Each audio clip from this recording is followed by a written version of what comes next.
New Radio Sports Network and 104.1 WRLU. I'm Tim Coles for another edition of the show with head Gamblers coach Pat Mikesch. And coach, coming off of a weekend sweep at the hands of Madison Capitals, they had 3 periods against you where they scored at least 4 goals. And I guess, what's the conversation like on the bench when other teams kind of have those types of periods, and maybe likewise when you've had those periods go in your favor? Well, when it's going in your favor, nothing needs to be said. The guys are all completely engaged and excited for their next shift. And we just, when we got things rolling against us this weekend, I did not like our response. I mean, we were not fighting through things the way we need to. And it just showed against a team that played a more desperate brand of hockey than we did. And it's Madison. Are they kind of trying to get themselves into the playoff picture, trying to improve their seeding at this point? Well, yeah, they're trying to move up, and I mean, they were a team that was just in front of us, and so that's what's so disappointing about how the weekend played out, and we got out-coached and outplayed, and it was they were the more desperate hockey team, and that's why they were on top at the end. And with this playoff push coming up here over last week, or at least be able to maybe have an impact on how that playoff picture looks. How do you kind of adjust things, knowing that, every point is important to not just your team, but for every other team in the USHL? Well, I mean, we've tried to take that one period at a time approach, and we've had some good periods, and then we just haven't been able to pull the repeat and make sure we go out and get that next one. And, obviously since the trades, we lose a couple of big pieces, but I think it's a great opportunity for other people to step up and lead the charge. And so it's something that we're going to need to be better at. Our team has been a good road team. We've gone out and competed well. And so this will be a great challenge for us this weekend with 9 periods on the road, playing against, an 18 team on that third game of Sunday that is playing their best hockey, and a Muskegon team that we've gone in there and played well in their building already this year. So we just need to lock into our road mentality and make sure we're ready to play. And before we get to that road trip, I want to make sure that we know that there was a very positive impact over the weekend as well. That military night on Sunday, you wore some really awesome jerseys, and I know usually those get auctioned off for a good cause. Yeah, I know the auction. I think it's still going live or about to end, but they're all waiting to be signed by the players, and they'll be put into the mail here soon. So. It's my favorite game of the year. I think it's a great way for us to give back and honor all of our local people that have served throughout. And they the building did a great job of honoring everybody that was here. But hopefully even people away get to reap the benefits of it. Yeah, nice big crowd for that game too on Sunday, as heard on 104.1 WRLU. You mentioned you'll be out on the road here for the weekend. 3 straight to Muskegon, and then that Sunday game against Team USA, the U18s. Looking more at the Muskegon matchups.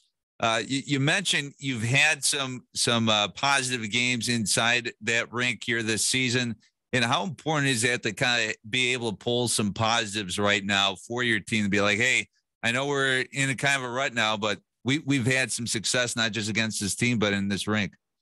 Yeah, I mean, it's a team that they like to play fast, and they're great in transition. So when we've been good at taking advantage of that and shutting down their transition and leading to ours, we've been a really good team. And so they're a team that scores a lot of goals, but they give up a fair number as well. So it's just kind of focusing on ourselves is going to be the most important thing. We need to be better without the puck this weekend, and so we'll train that here for a couple of days and then get on a bus and see what kind of resilience we have coming off a weekend that none of us like. And, at this point of the season, are you doing much video work looking at the other teams, or is it, as you kind of just mentioned, they're more self-scouting at this point?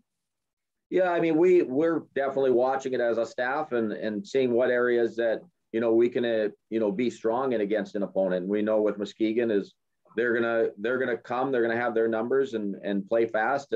And when we've been strong, if we can, like I said, shut them down and then get our odd numbered rushes going back the other way, then it's been beneficial to our group. So it's going to be, we'll see, especially with the special teams, we'll see what they're doing new.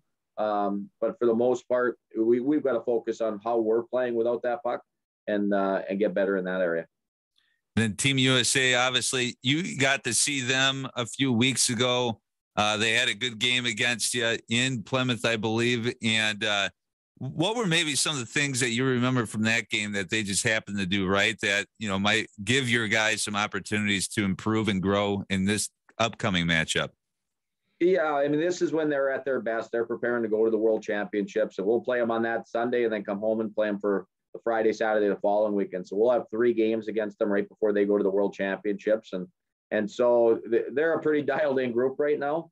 This is as healthy as they've been, and they've pulled in some players that will help them go to the World Championships. And so it's just we'll worry about that matchup on Sunday and then the following Friday, Saturday. But, it's kind of a great opportunity for our guys to, see how they match up against, a really talented group and a group that will have a bunch of NHL first rounders on it.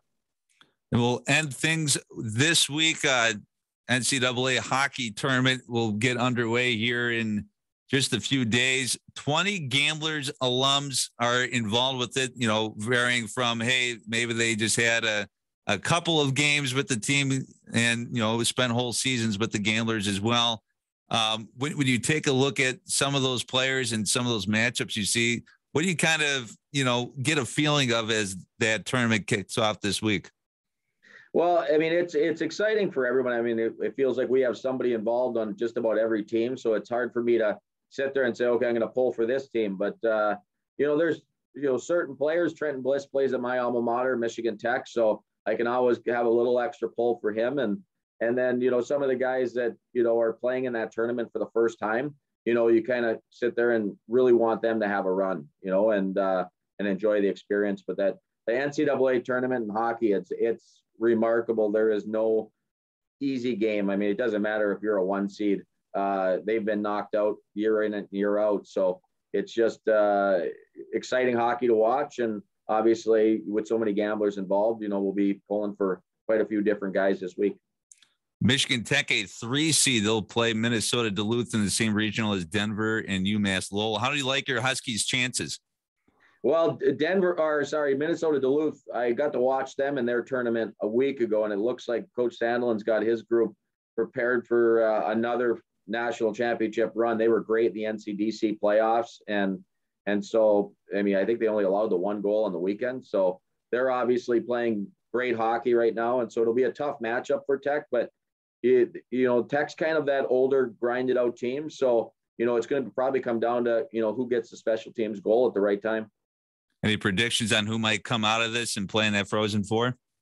I'm not. We'll probably do a pool here at some point. The out East teams, I'm not as familiar with. I get to watch the NCDC. I'm familiar with the CCHA. Mankato seems to be built for this year as far as all the experience they have. And then, Michigan being another top seed, they've got all the young talent, the NHL first rounders that were over in the Olympics playing already. And so they're probably the most talented group. And so it'll be a tough matchup for everybody. And we'll see if youth or age kind of comes through it. Green Bay Gamblers out on the road this weekend to Muskegon, one against the U18s in Plymouth as they play Team USA. Coach, as always, thanks for joining us. Go Gamblers, go Huskies, and we'll talk to you again next week. Thanks, Tim. All right, you've been listening to the new Radio Sports Network.